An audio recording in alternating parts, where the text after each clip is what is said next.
comenzar esta tertulia de viernes 29 de enero de 2021. Voy con los saludos. Alejandro Aval, ¿qué tal? Buen día, Alejandro, ¿cómo estás? Buen día, Romina. Todo bien, esperando la lluvia, que a ver si llega finalmente a Montevideo. Saludos a todos. Marcia Collazo, que está en Bellavista instalada esta mañana. Qué lindo. ¿Qué tal? ¿Cómo les va a todos? Desde acá un saludo a toda la audiencia. ¿Te dio para pegar un chapuzón en la mañana temprano o salir a caminar o algo? ¿Todavía no? Hoy no, porque yo ya desarrollé un método como debe ser de cara a estas tertulias. Entonces yo los viernes me levanto temprano, me hago el mate y empiezo a mirar. Ah, bien. Pero sí he ido a la playa, me he dado algún baño de olas, aunque debo decir que hay una verdadera plaga de medusas. Pobrecitas las medusas, porque están saliendo muertas a la costa. Pero eso provoca naturalmente una retracción de uno no puede disfrutar la playa como habitualmente. Juan Grompone. Juan, ¿cómo andás? Buen día. Buen día para todos. Y Gonzalo Pérez del Castillo, el meteorólogo oficial. ¿Cómo andás, Gonzalo? Muy buenos días para todos. Tiene razón Marcia con esto de las medusas. Hay mucha agua viva. Ha habido en estos últimos días. Pero yo no les tengo ninguna lástima, a diferencia de ella. Si alguna agua viva se me cruza por el camino, la saco para afuera. ¿Sos de los que se anima? Creo que no les corresponde estar en la playa. Que estén en otro lado, donde comen y esas cosas, no donde están los turistas. Pero vos Cada uno tiene que saber su lugar en la ecología. ¿Vos sos de los que sabe agarrarla bien como para que no le pique? Sí, por supuesto. ¿Sí? Es posible que te pique. La agarras por la cúpula y no te puede picar de ninguna manera. No, yo las agarro por los tentáculos, desde abajo hacia arriba, y me doy dique con la gente mostrándolas, y bueno, ya. Y la gente dice, ¿cómo se anima? Bla, bla, bla. Claro. Después vas al médico, ¿no? A que te cure la mano. No, vos sabés que no, se ve que soy inmune a las aguavivas. No, agarras aguavivas muertas. La mano es muy fuerte. Es en otros lugares, es en los brazos o en las piernas que pican. En la mano no. Ah, claro, mira. En la mano pican, sí, pero a menos que después con la mano te toques la cara o algo. Bueno, mirá el tema de tertulia que teníamos. No es recomendable lo del contertulio Aval. No le hagan caso. Tenés que agarrarla cuando está flotando derecha, meter la mano entre los tentáculos y después la levantás y bueno, la llevas a la arena. Y después, por lo que dice Juan, para no andar toqueteándote a otros lugares fuera de las manos, te refregás con arena y agua y se acabó. Ah, bueno. Sí, agarrarla por la copa. Después precisamos si un la agarrás videíto. por la copa se rompen, salvo que sean chicas. Porque no sabes, tú no las agarrás con el cariño con que las agarro yo. Bueno, ya teníamos el primer tema de la tertulia, facilísimo. Miren todo lo que hablamos de esto. Y les cuento los mensajes ahora. Bueno, después les pedimos un videíto en todo caso con las instrucciones de cómo hay que sacarlas del agua adecuadamente sin correr riesgos. Vamos al primer tema que tenemos para discutir en esta mañana.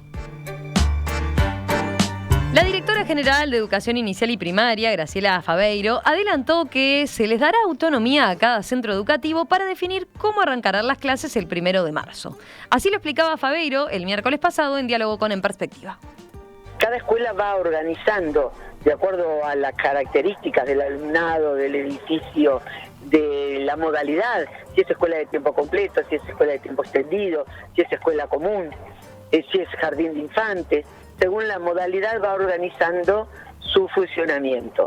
Por supuesto que nosotros pretendemos alcanzar el mayor porcentaje de presencialidad. Este planteo se encontró con críticas del colectivo Familias Organizadas de la Escuela Pública, que reclamó en sus redes sociales: ¿otra vez dejamos librado el derecho a la educación de 8 de cada 10 niños en edad escolar en Uruguay a las posibilidades que cada escuela tenga y a la discrecionalidad de sus direcciones?, se preguntó este colectivo. También se opuso la consejera de primaria electa por los docentes, Gabriela Verde, quien afirmó que esta decisión puede derivar en mayor inequidad. Esto dijo Verde hablando en Informativo Sarandí. Escuelas solas no lo pueden realizar.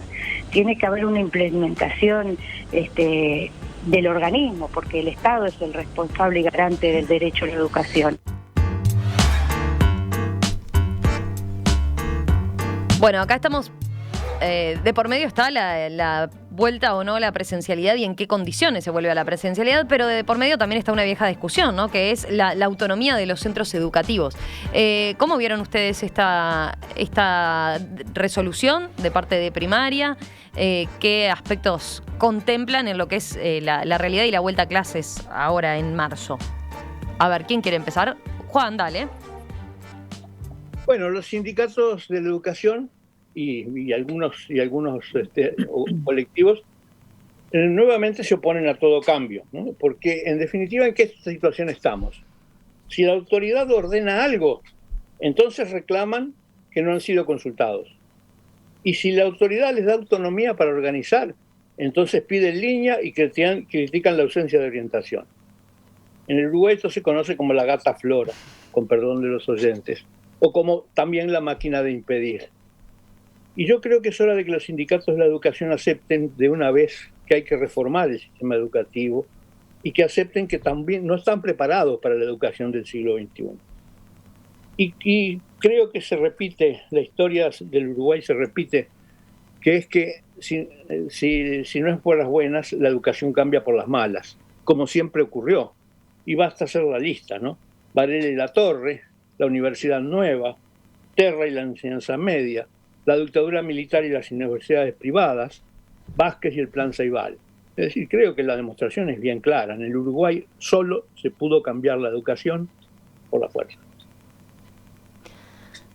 Y así, con esta modalidad de presencialidad, entonces, recordemos que en realidad no se va a cambiar el criterio respecto al año pasado, ¿no? Estoy pensando, ya las autoridades habían definido en lo que fueron los meses anteriores el año lectivo 2020, que cada centro estaba volviendo a un grado de presencialidad de acuerdo a su situación. Juan dice, bueno, acá tenemos una situación que va a plantear un cambio, ¿Ustedes cómo lo ven? Sí. Marcia, dale. Bueno, yo creo que acá lo que hay es la acción de la sociedad en general, de las instituciones en general y de los sindicatos. Creo yo que no podemos albarrer ni negarla ni desprestigiarla, sino que tenemos que, en cada caso concreto, evaluar lo que está pasando y los impactos de lo que está pasando. Tampoco es cuestión de oponerse así como así a determinadas cosas. No obstante, en este caso en particular, yo creo que puede llegar a darse una inequidad, es cierto, para mí es insoslayable. ¿Por qué? Porque, bueno, vamos a suponer que no está mal darle cierta autonomía a los centros educativos, y por supuesto cierta discrecionalidad de las direcciones de las escuelas. Eso no solo no está mal, sino que es hasta de sentido común. Sin embargo, tiene una línea, tiene un límite. Ese límite está dado en justamente no vulnerar ciertos derechos de los niños de los contextos más difíciles, más, si se quiere, depreciados. Y me refiero a la presencialidad, por supuesto, pero la presencialidad está en jaque en general en la educación. Una cosa es la posición de buenas intenciones con la presencialidad, otra cosa es lo que va a pasar en los hechos.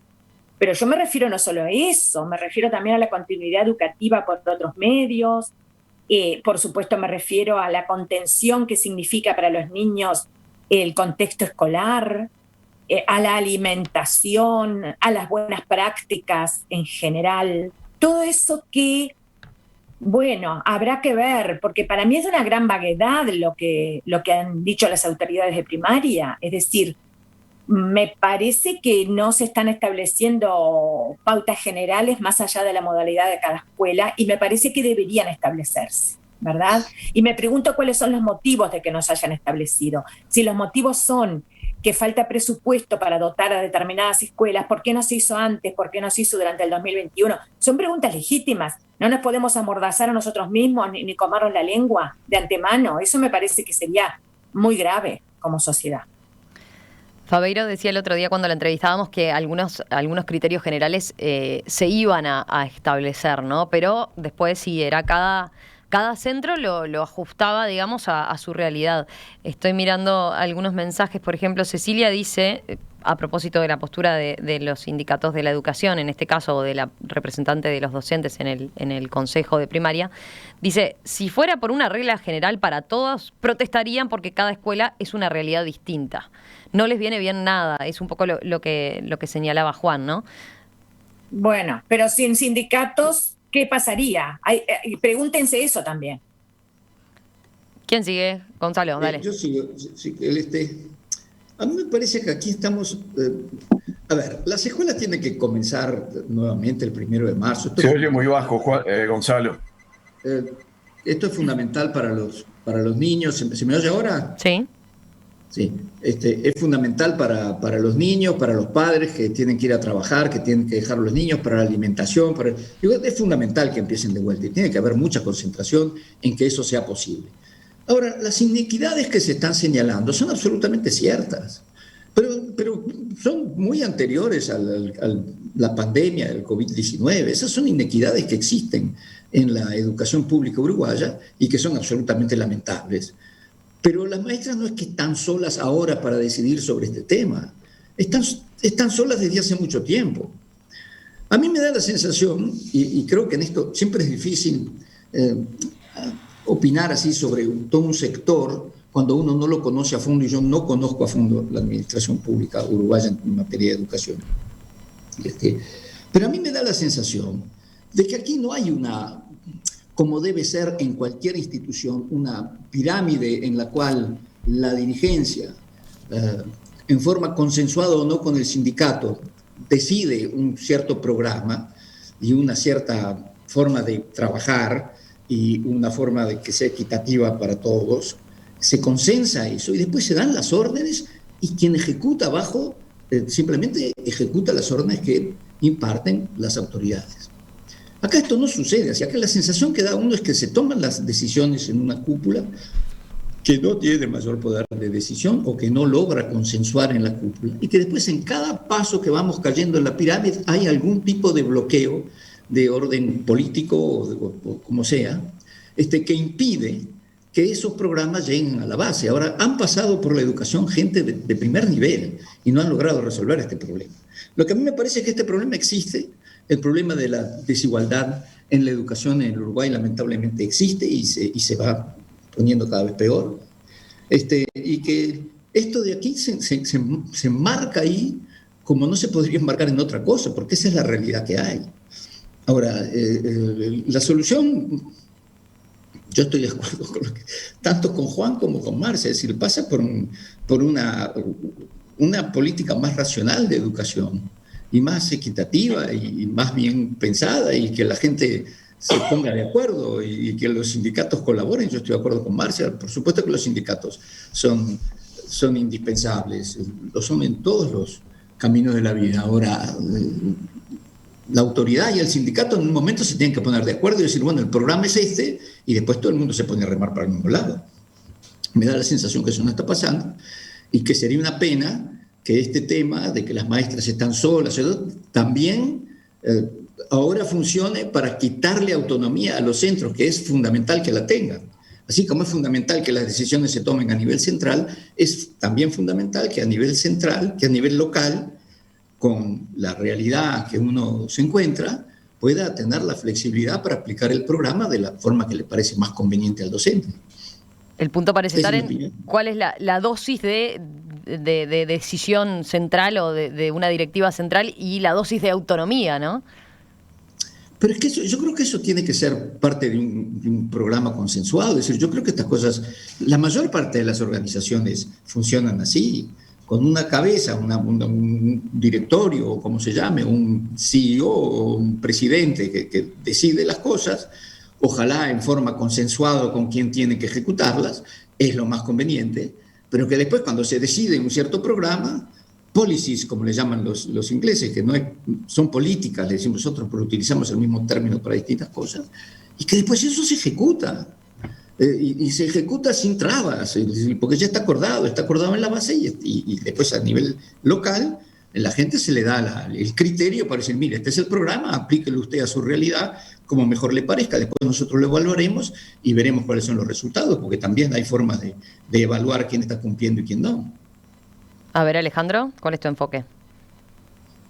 Bueno, las inequidades en la enseñanza pública, que en los últimos años por lo menos, no el último año, sino en los últimos años, y hablo de 20 años, para decir algo, siempre existieron, y lo sé por experiencia propia. Algunos de mis hijos, de nuestros hijos, han ido a escuelas públicas, y por cierto que teníamos que elegir a qué escuela pública, porque las había muy buenas y malas, y con notorias diferencias unas de otras. Y bueno, tuvimos suerte buscando y luchando, hemos conseguido que fueran a escuelas públicas buenas, o muy buenas incluso. También se da, creo, en la enseñanza privada lo mismo. Hay buenas, muy buenas y regular. Pero lo que no advierto es qué tiene que ver la autonomía que se propugna para las direcciones y las autoridades de cada escuela con la equidad o inequidad en el asunto de la presencialidad no tiene nada que ver. La solución sería que sea todo, que no haya nada presencial, porque a lo que apunta esto es a buscar que haya presencialidad, y se indica como, además de directivas generales que se han impartido, que se asegura que se van a impartir, lo que se busca es que en cada caso quien es responsable principal o quienes son responsables principales de cada escuela puedan resolver cómo llevar adelante la presencialidad en su propia escuela. Pero si lo que buscamos es equidad, entonces lo que habría que decir es que en ninguna escuela ya hay presencialidad, cuando es notorio que en la inmensa mayoría de las escuelas públicas es posible la presencialidad. Que hubiera sido mejor que todas tuvieran locales suficientemente amplios y preparados, es cierto, pero eso no es un problema del año pasado. En todo caso, es un problema que viene de mucho más atrás. Y tengo entendido, por lo que he oído, no tengo más información que la que pueden brindar la televisión o la radio, por lo que he oído, tengo entendido que además se van a hacer y se están haciendo esfuerzos para que en algunos locales donde las condiciones físicas para la presencialidad son muy difíciles, de tratar de arreglarlo rápidamente, no en un año, sino en un mes o en 2 meses, de manera que pueda extenderse la presencialidad a todos lados. Insisto de vuelta, no advierto qué solución hay para las inequidades que se producirían porque en alguna escuela o en algunas escuelas no pudiera darse la presencialidad o la presencialidad total, o hubiera que hacer turnos para tener presencialidad. La única solución que se me ocurre es que se extendiera un régimen de no presencialidad para todas las escuelas, es decir, ir para abajo.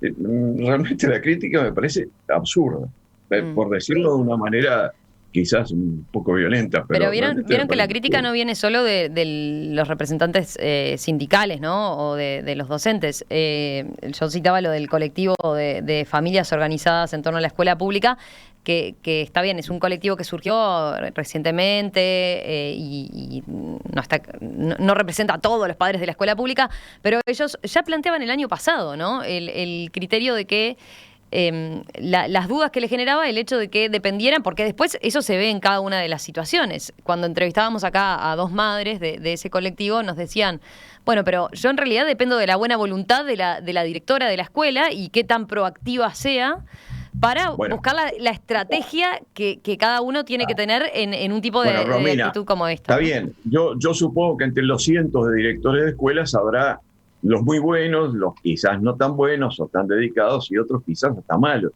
Eso también es un tema que tienen que controlar de la manera que buenamente puedan las autoridades, porque supongo que si alguien disparatadamente resuelve que no haya presencialidad cuando ella es posible, eso va a llegar a las autoridades de la enseñanza y se tomarán las medidas pertinentes. Pero insisto de vuelta, ¿cuál es la solución? ¿Que no haya presencialidad en ningún lado porque en algunos lugares no la va a haber? Me parece loco. Es loco. Pero recordemos que las críticas que yo por lo menos he escuchado por estos días no están dirigidas únicamente a la presencialidad o no presencialidad. Están dirigidas también a otros aspectos. Yo misma creo que dije en mi intervención anterior, me referí a algunos de esos otros aspectos. O sea, no pasa solo por la presencialidad, pasa por el acceso a los medios educativos en caso de que no haya presencialidad. Estamos hablando de, por ejemplo, bueno, obviamente sistemas de internet, ¿no? A los cuales puedan acceder los niños, que no pueden muchas veces, no solamente porque no se les brinda o se les deje de brindar por parte de los docentes, sino que además a veces no cuentan con eso en las casas. En fin, yo, a ver, no estoy proponiendo locuras. Estoy proponiendo tener una actitud de vigilancia responsable. Pero eso está bien, Marcia, pero eso está bien, es lo que yo dije, de que las autoridades controlen razonablemente y cuando tengan la oportunidad de enterarse de que las cosas no se están haciendo razonablemente bien. Pero bueno, pero de ahí a decir que no debe quedar en manos de las autoridades de cada escuela resolver lo que sea posible sobre la presencialidad, hay una diferencia enorme. Yo estoy absolutamente de acuerdo con darle la mayor autonomía razonable a las direcciones de escuela. No solo esto, también esto tiene que ver con los liceos y demás, pero no, claro que estaríamos saliendo del tema, ¿no, verdad? Creo que cada liceo debería tener mucha autonomía, pero bueno, creo que el tema sería demasiado amplio para tratarlo ahora. En fin, y lo que dijo Juan me parece cierto. Hay una obsesiva tranca de los representantes sindicales a lo que son modificaciones, pero no de ahora, ¿no? Esto viene de 3 decenios, por lo menos, incluida la época de Rama, en la cual, bueno, sería entrar en un tema muy, muy arduo, pero sacando un cierto autoritarismo de Rama, lo cierto es que las propuestas de Rama encontraron un flanco totalmente contrario en las actitudes sindicales de aquella época, ¿no? Estoy hablando de la década del 90. Leo algún mensaje. Edgardo dice, no se puede pasar a una descentralización de la gestión de un día para el otro, dice. Y más cuando hasta ayer, dice, había una centralidad total hasta para definir qué hacer en un centro si aparece un caso positivo de COVID, decía él. Digo porque lo abordamos solo con la presencialidad. Es cierto que es difícil en esta realidad en la que estamos. Cada centro se enfrenta a este tipo de situaciones. ¿Qué tiene? 2 alumnos, 3 alumnos, el cuerpo docente todo contagiado y demás, ¿no? Y eso a veces es difícil. Está bien, que debe haber reglas razonablemente establecidas por la autoridad central para estos casos, me parece muy correcto. Pero pretender que sean las autoridades centrales de la educación las que resuelvan en cada caso de las cientos de escuelas públicas hasta dónde se debe llegar o no la presencialidad, sin tener ni siquiera la posibilidad de conocer la realidad concreta en la cual se encuentra, en la mayoría de los casos, y salvo casualidad, la escuela esa en cuestión, me parece insólito. Yo estoy absolutamente de acuerdo con que sean las autoridades con el debido contralor que se pueda hacer las que resuelvan sobre este asunto de la presencialidad en esta instancia, además, que es una instancia muy especial. Yo qué sé, a mí yo los escucho hablar a ustedes que conocen este tema mucho más que yo y realmente me pregunto, el sistema educativo evidentemente está compuesto por toda gente educada, son educadores, así que me imagino que están todos muy bien educados. ¿Qué es lo que resulta tan difícil de que haya algunos de estos educadores que son los dirigentes, que deciden las políticas de educación, que deciden cuáles van a ser los programas, y después eso se acuerda y a nivel ejecutivo cada director en su colegio aplica según su mejor criterio estos principios. Eso es una cosa relativamente sencilla. No debería necesitar ninguna dictadura para imponer estas cosas. Es decir, nosotros tenemos que ver por qué. Es que esto, que es un sistema lógico, no funciona. Y me encantaría escuchar a Juan, porque evidentemente él ha estudiado más esto y ha llegado a esa trágica conclusión de que esto solo lo cambia una dictadura. Pero porque no es una cosa tan difícil. Muchas se mezclan temas, por ejemplo, evidentemente si un colegio cuando llueve se moja, los estudiantes se mojan o tiene un frío espantoso, pero esos son problemas que hay que solucionar, que se solucionan normalmente, donde hay una gerencia que piensa, que conoce el mundo que tiene que dirigir. Bueno, ya sabe que hay ciertas escuelas que no pueden seguir así porque los alumnos no se pueden educar en esas condiciones. ¿Por qué es que eso no se puede arreglar? Y entonces ahora decimos, con el COVID vuelve el tema de que hay escuelas, de que no tienen ningún recurso, las maestras están solas. ¿Por qué están solas esas maestras? Es decir, ¿cómo no están de alguna forma enganchadas en este sistema? Es decir, ¿qué es lo que está impidiendo esto? Me encantaría escuchar a Juan. A ver, Juan, dale. ¿Qué opina? Yo quiero recordar que en realidad los directores de escuela son maestros especializados, hacen cursos de dirección. Es decir, además, no es un maestro que aterrizó allí por casualidad y que tiene que defenderse con lo poco que sabe, sino que ha hecho cursos de dirección para dirigir un instituto educativo. Entonces, eso es porque originalmente siempre se pensó que cada uno de los centros de enseñanza tienen que tener autonomía. Y además, eso es obvio desde el momento que, por empezar, hay escuelas rurales y escuelas urbanas. Hay en total algo así como 1.600 escuelas. Es decir, que ¿no? es absolutamente imposible que el Consejo de Educación Primaria tome resolución sobre 1.600 escuelas. Es decir, que para eso existen los cursos de formación de directores y el cargo de director. Es decir, es para eso. Lo que pasa es que todo eso se ha venido degradando de tal manera que el director lo único que pretende ser es una especie de burócrata de oficina que no toma ninguna resolución y no se arriesga nada ni hace ninguna otra cosa. Es eso, es el deterioro general de una educación que hace 50 años funcionaba, que hace 70 años funcionaba. Y eso no solo ocurre en la educación primaria, ocurre en la educación media y también en otros aspectos ocurre en la educación universitaria. Marcia. A ver, dale, Marcia, después leo algún mensaje. Estoy de acuerdo ahí, estoy de acuerdo ahí. Me parece que hay una burocracia espantosa, una burocracia peligrosa en este momento en la educación, que se ve mucho, obviamente, se ve en la punta del iceberg, que son las direcciones liceales. Yo no quiero, liceales por lo que yo sé, ¿verdad? Porque yo sé más de la educación secundaria. Yo no quiero ser injusta tampoco con las direcciones liceales, que las hay excelentes. Pero también es verdad que muchas veces por temor a esa jerarquización demasiado rígida que ha tenido tradicionalmente la educación pública en Uruguay de los consejos, muchas veces por temor, esas direcciones liceales no actúan con la iniciativa que debieran, sino que actúan como para cumplir formalmente sobre un escenario. Entonces, eso es verdad y eso le causa muchos males a la educación. Supongo que se debe dar también en primaria. Tengo entendido que en primaria esa jerarquización tan rígida ha sido una tónica. Marcia, ¿me dejas preguntarte por temor a qué? Sí, por supuesto. ¿Por temor a qué?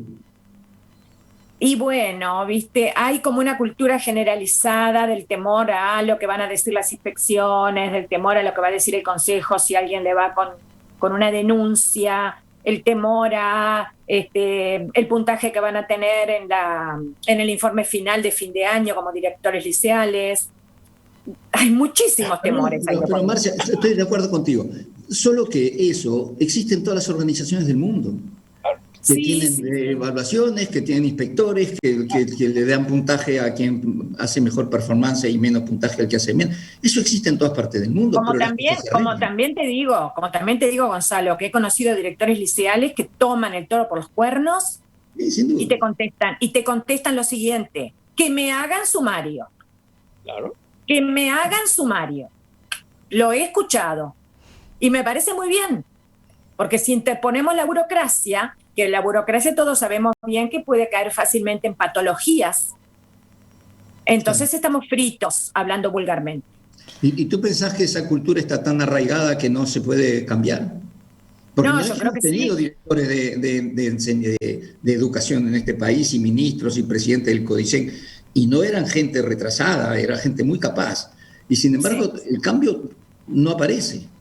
Y ya ves que es cierto. Es como un estigma, Es como un estigma de la sociedad uruguaya el problema de la educación. Tal vez me atrevería a decirte, Gonzalo, que es muy sensible el tema porque están de por medio los niños y los adolescentes, hablo de primaria y de secundaria, ¿no?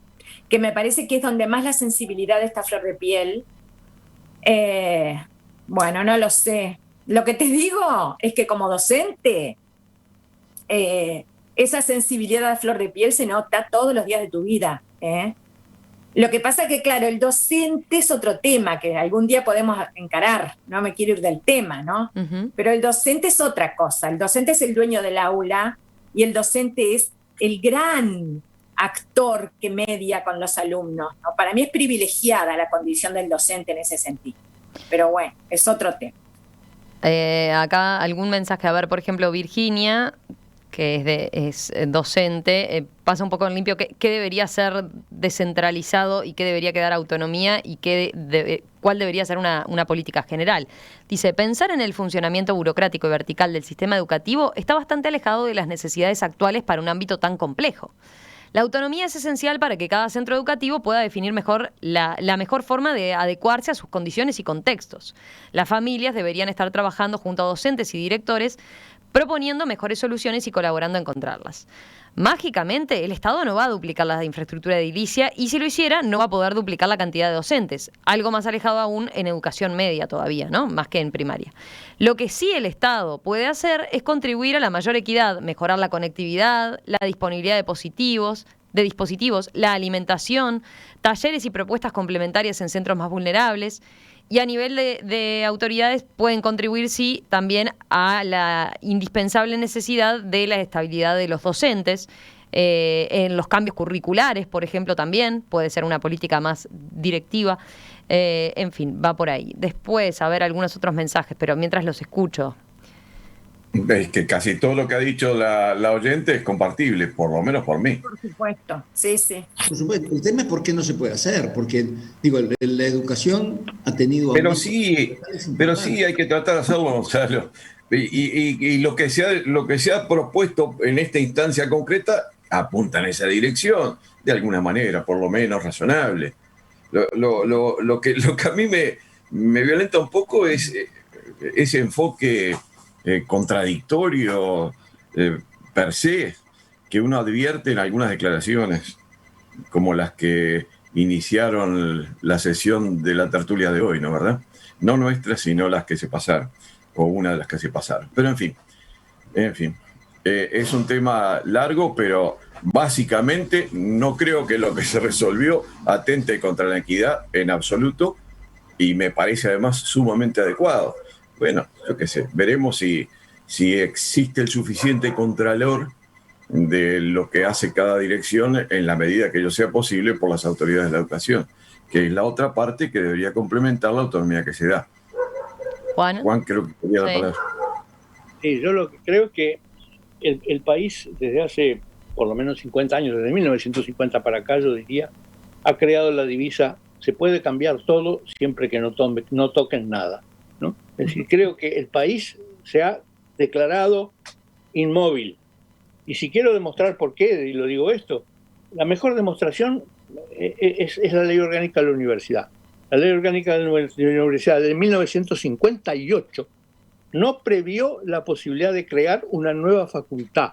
¿Por qué? Porque en la visión del Uruguay de los años 50, el mundo era así e iba a seguir así siempre.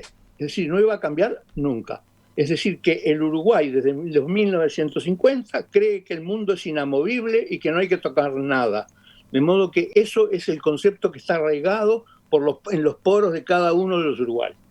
Te aclaro, Juan, con respecto a la universidad, la ley orgánica no es quizás que no haya previsto la posibilidad, por ejemplo, de que se crearan nuevas facultades, sino que lo grave es que no hemos conseguido cambiar la ley para permitir la creación de facultades. No sé si todos lo saben, pero en el Consejo Directivo Central de la Universidad nos reunimos 10 facultades, bueno, yo ahora ya no estoy, pero nos reuníamos 10 facultades con voto y 5 facultades que lo único que podían hacer era hablar, pero no votaban. ¿Por qué? Porque no son consideradas facultades y entonces, según la ley orgánica, no pueden votar. Y se trató de cambiar eso una cantidad de veces. Sigue todo igual. No hemos conseguido cambiar eso, ni siquiera eso. Bueno, por no hablar de... Perdón, Gonzalo. Quería mencionar nada más, por no hablar de la educación, ¿verdad?, superior para el profesorado, que es la del IPA y la de los SERP, que desde su propia creación, Juan lo sabe bien, desde su propia creación estuvo separada de la universidad, pero que ahora verdaderamente es un poco la cenicienta, ¿no?, en estos momentos, de cara a la universidad y lo que es la educación universitaria. Sí, sí. Es cierto, llevamos años tratando de incluir la formación docente dentro de la universidad.